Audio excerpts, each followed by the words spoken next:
guys. So today I'm going to talk about my poem and how I annotated it.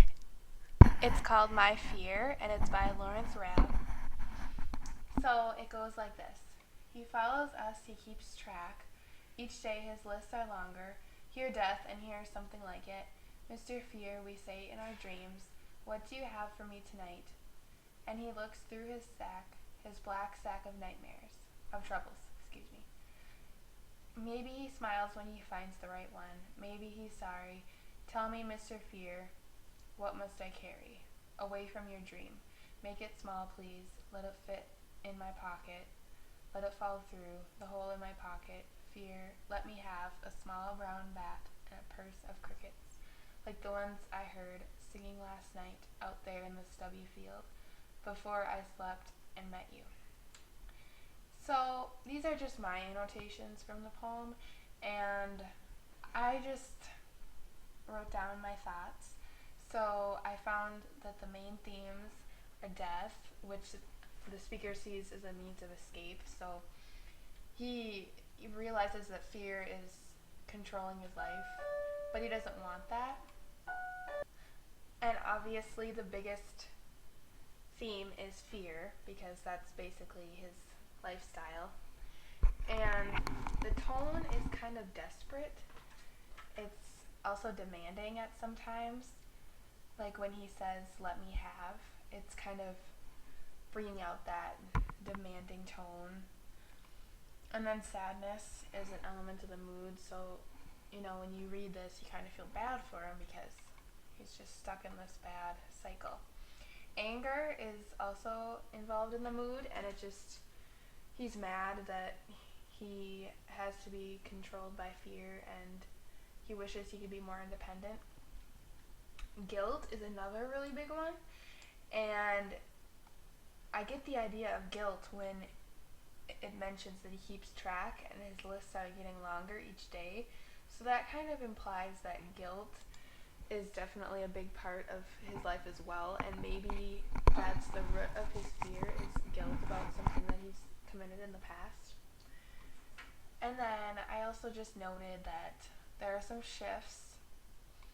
So the tone shifts from a demanding to more of a reflective tone, and it also shifts from we to I.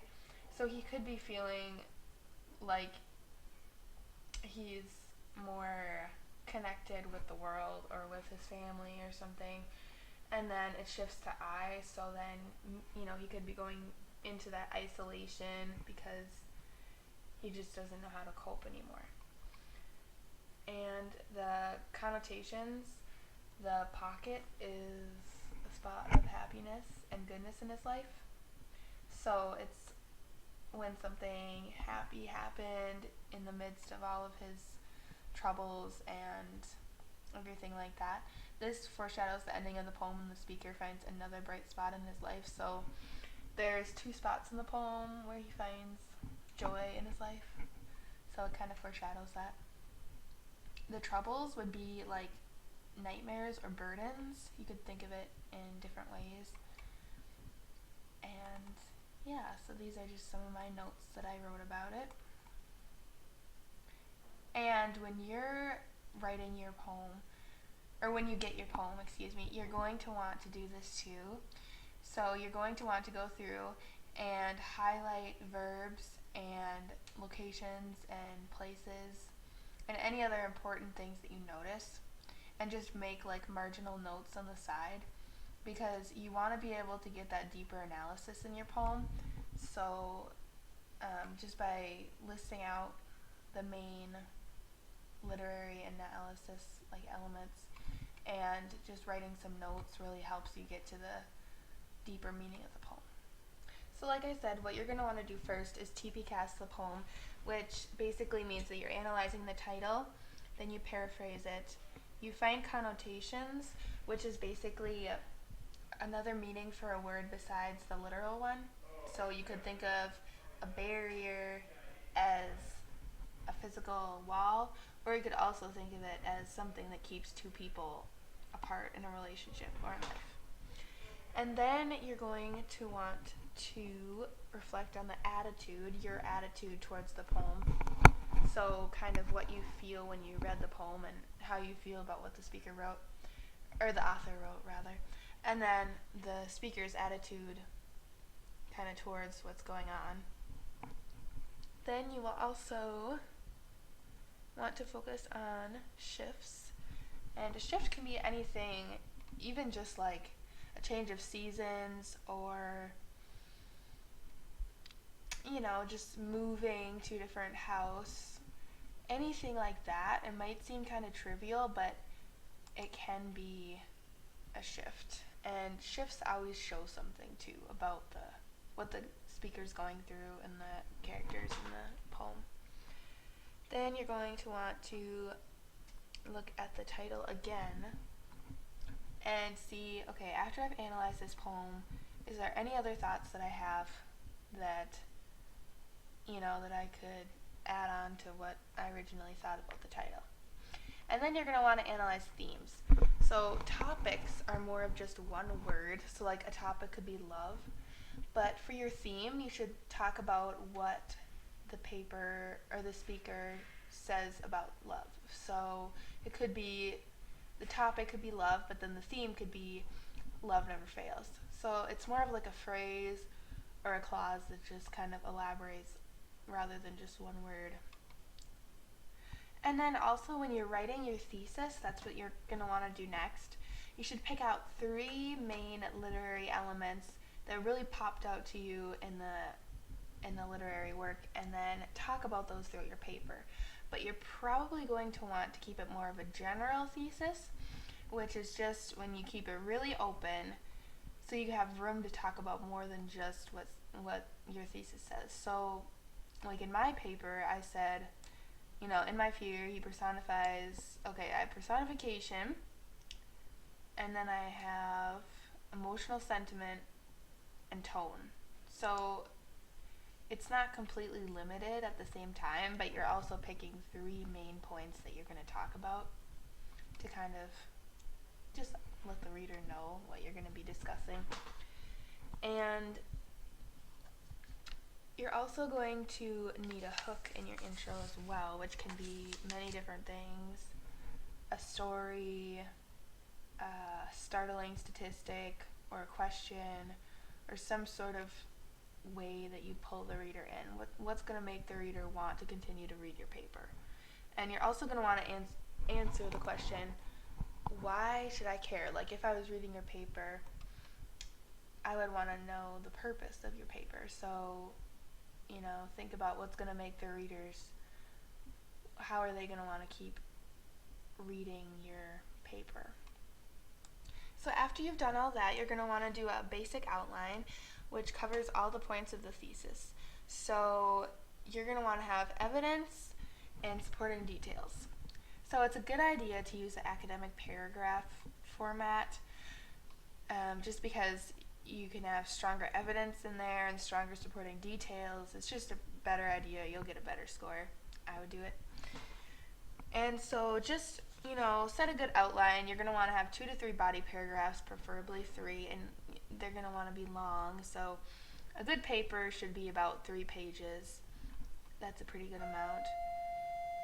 And then also you're going to want to highlight evidence in your outline so that you can refer to it later. And you're going to want to have as much textual evidence as you possibly can, because that is what's really going to back your paper up. So after you've done that, you're going to want to start drafting the body paragraphs.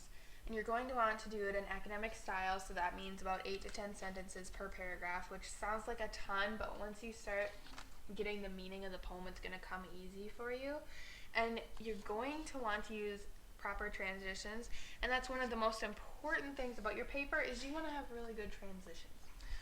So you're going to want to have really good transitions, because if you don't, then your paper is going to sound really bad.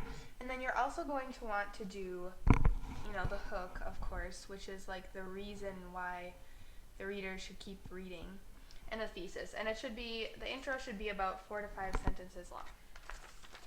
And then you're going to want to do your conclusion. So you're going to want to make a really good last final impression on the readers. And then just proof your essay and revise it and have peers look over it, because the more the better. And a great number is 5 times, because that way you'll be able to look over it, and then other people can look over it multiple times. So you get a whole bunch of different perspectives, because perspective is everything. It really is. And also, when you're writing your your thesis, you're going to want to reword it in a different way at the end in your conclusion, because you don't just want to copy and paste your thesis that you use in your intro in the conclusion, because you want to keep the readers engaged even at the end, and you want to give them a really good final impression. So you should reword it in a new way to kind of give it a new meaning but still have the same elements in it. So you can read mine here, and this is my intro. And then if I go down to the bottom of the page, so I kind of broke it up a lot. So I said, personification, yada yada. So I reworded it in hopes that my readers would still become engaged in a new way, and maybe still find, just a good impression at the end.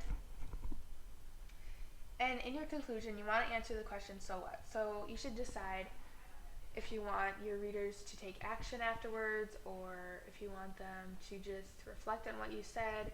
Just kind of give them an incentive to keep what you said in their minds, and just persuade them to think like you think.